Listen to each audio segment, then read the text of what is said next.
کہ تابعین میں سے صرف امام ابو حنیفہ کی فقہ آج ملتی ہے اور کسی تابعی کی فقہ نہیں ملتی، تو اس پر خدا کی رضا کا سرٹیفکیٹ موجود ہے۔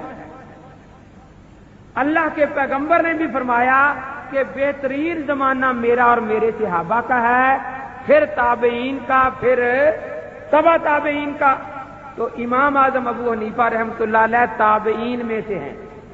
دیکھیے پورا خیال قرون نظر میں ہے، صحابہ استاد ہیں، صحابہ تابعین ہم جماعت ہیں، اور تبع تابعین شاگرد ہیں۔ یہی تین طبقے ہیں نا خیال قرون کے۔ تو آپ نے صحابہ کی زیارت بھی کی، ان کو نمازیں پڑھتے دیکھا، حج کرتے دیکھا، روزے رکھتے دیکھا۔ آپ تابعین کی جماعت میں شامل رہے اور تبع تابعین آپ کے شاگرد ہیں۔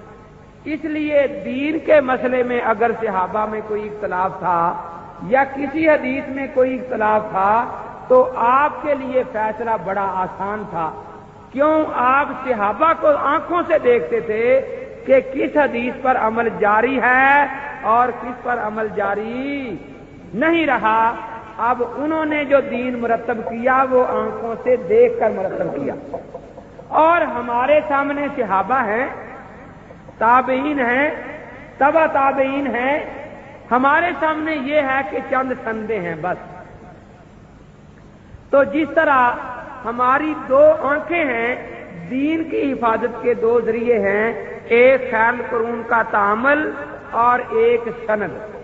امام اعظم ابو حنیفہ رحمۃ اللہ علیہ کی سند بھی بڑی پکی تھی، کیونکہ یا تو صحابی درمیان میں آتا ہے یا تابعی درمیان میں آتا ہے۔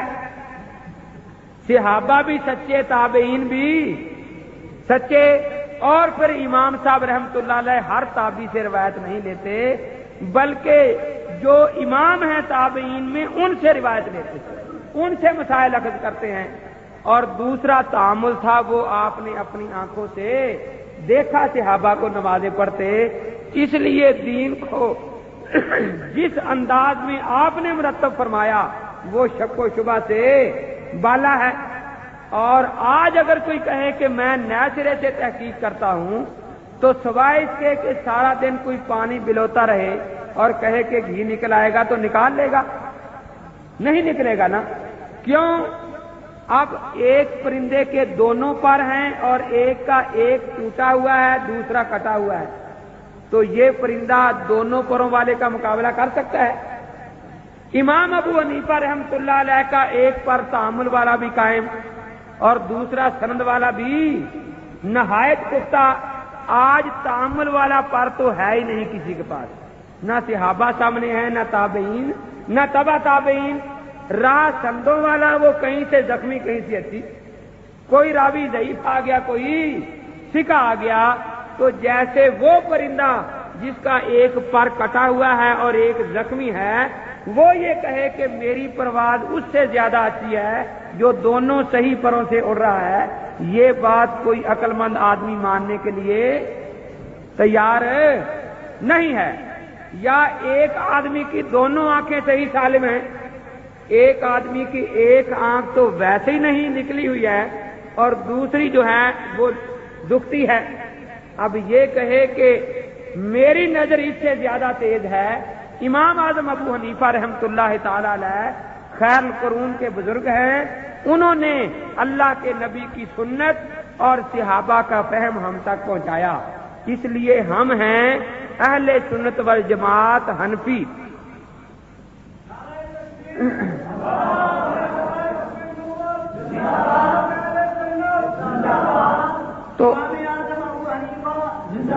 تو اب اہل سنت والجماعت حنفی کا معنی میں نے آپ کے سامنے عرض کر دیا۔ جس طرح میں نے اپنی مسلک کی نہایت پختہ سند پیش کر دی، اس طرح اگر کسی اور کے پاس ہو وہ پیش کرے تو پھر تو ہم دیکھیں گے، لیکن آپ یقین جانیں کہ کسی کے پاس اور اتنی پکی سند موجود نہیں ہے۔ دیکھیے آپ نماز پڑھتے ہیں یا نہیں پڑھتے ہیں نا؟ آپ کو یہ پتا ہے کہ نبی پاک کی نماز کا طریقہ سب سے پہلے کس نے لکھا؟ بعد والوں کے لیے سب سے پہلے امت میں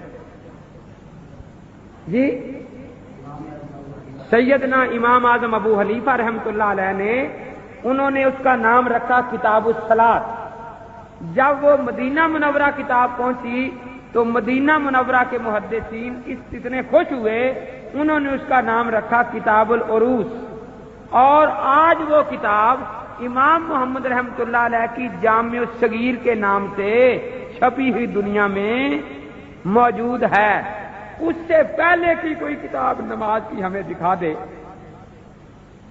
تو پھر ہم مانیں کہ واقعی بھئی یہ ہم سے پہلے کا ہے، اور اگر اس سے پہلے کی کوئی نہ دکھا سکے تو جس زمانے میں انہوں نے نماز کی کتاب لکھی ہے اسی زمانے سے ان کا مسلک چلا، اس سے پہلے نہیں تھا۔ تو بہرحال ہم ہیں اہل سنت والجماعت حنفی۔ امام اعظم ابو حنیفہ رحمۃ اللہ تعالی علیہ نے ہمیں نبی کی سنت اور صحابہ کے فہم سے آگاہ فرمایا۔ اب میں دو مختصر باتیں عرض کرنا چاہتا ہوں۔ نبی کی سنت پر ہم عامل ہیں۔ ایک بات ذہن میں آئی، ایک کتاب میری نظر سے گزری، چھوٹی سی کتاب ہے، اس کا نام ہے چھوٹی سی کتاب ہے، اس کا نام ہے اصلی اہل سنت۔ کیا نام ہے؟ اور آج کا تو دور یہ ہے کہ جہاں اصلی کا لفظ آ جائے معلوم ہوتا ہے کہ مال سارا جعلی ہوگا، کیونکہ دکان پر زیادہ لمبا نام وہی لکھتا ہے نا جس کا مال جعلی ہو۔ اس میں ایک بات لکھی ہوئی ہے، کسی نے پوچھا کہ اپنے آپ کو حنفی شافعی کہلانا جائز ہے؟ تو جواب دینے والا لکھتا ہے کہ یہ جائز نہیں، ان سے تو عیسائی اور مرزائی اچھے ہیں۔ کیوں؟ دلیل کیا ہے؟ دلیل یہ ہے کہ عیسائی اپنی نسبت عیسیٰ علیہ السلام کی طرف کر رہے ہیں جو ان کے نبی ہیں، مرزائی اپنی نسبت اپنے نبی مرزا کی طرف کر رہے ہیں، اور ان حنفیوں نے اپنے نبی سے تعلق توڑ کر ایک امتی ابو حنیفہ کے ساتھ جوڑ لیا ہے۔ یہ ہے جو اس شخص نے کتاب میں لکھا ہے۔ اب میں آپ سے پوچھتا ہوں، آپ صرف حنفی ہیں یا اہل سنت والجماعت حنفی ہیں؟ جب آپ نے اپنے آپ کو اہل سنت کہا تو اللہ کے نبی پاک سے آپ کا تعلق جڑا یا ٹوٹا؟ تو جو آپ کے بارے میں یہ پروپیگنڈا کرتا ہے کہ آپ نے اللہ کے نبی سے تعلق جوڑ لیا ہے، وہ فساد پیدا کرتا ہے اور جھوٹ بولتا ہے، یا آپ نے تعلق توڑ کر فساد پیدا کیا ہے؟ آپ نے تو تعلق نہیں توڑا نا۔ جب آپ نے والجماعت کہا، آپ کا تعلق صدیق اکبر سے جڑا یا کٹا؟ خلفائے راشدین سے، صحابہ اہل بیت سے تعلق جڑا یا کٹا؟ اب اگر کوئی یہ دھوکہ دیتا ہے کہ ان لوگوں نے ابو بکر سے تعلق توڑ کر ابو حنیفہ سے جوڑا ہے، حضرت عمر سے تعلق توڑ کر ابو حنیفہ سے جوڑا ہے، تو وہ ہم پر ایک جھوٹ بول رہا ہے، الزام تراشی کر رہا ہے۔ ہمارا اللہ کے نبی کے ساتھ الحمدللہ تعلق قائم ہے، نبی کے صحابہ اور نبی کے اہل بیت کے ساتھ تعلق قائم ہے۔ امام ابو حنیفہ رحمۃ اللہ علیہ کے ساتھ تو ہمارا تعلق اتنا ہی ہے کہ انہوں نے ہمیں نبی میں اور ہمارے پاک پیغمبر میں کئی فرق ہیں۔ میں اس وقت صرف 2-3 عرض کروں گا مختصر طور پر۔ پہلا فرق یہ ہے کہ پہلے نبیوں کی مثال موسمی پھولوں کی مثال تھی۔ جیسے سردیوں کا پھول سردیوں میں تو خوب رونق دکھاتا ہے اور مالی بھی اس کی اچھی طرح نگہبانی کرتا ہے، دوپہر کو فوارے سے پانی ڈال رہا ہے، کبھی اسے کھاد ڈال رہا ہے، کیوں؟ یہ پھول اپنی رونق اور بہار دے رہا ہے۔ لیکن جو ہی گرمیوں کا زمانہ شروع ہوا تو اب اس کی پکھڑیاں علیحدہ، اس کے پتے خشک۔ وہی مالی جو سردیوں کے موسم میں فوارے سے اوپر پانی ڈال رہا تھا، اب وہ اپنے ہاتھوں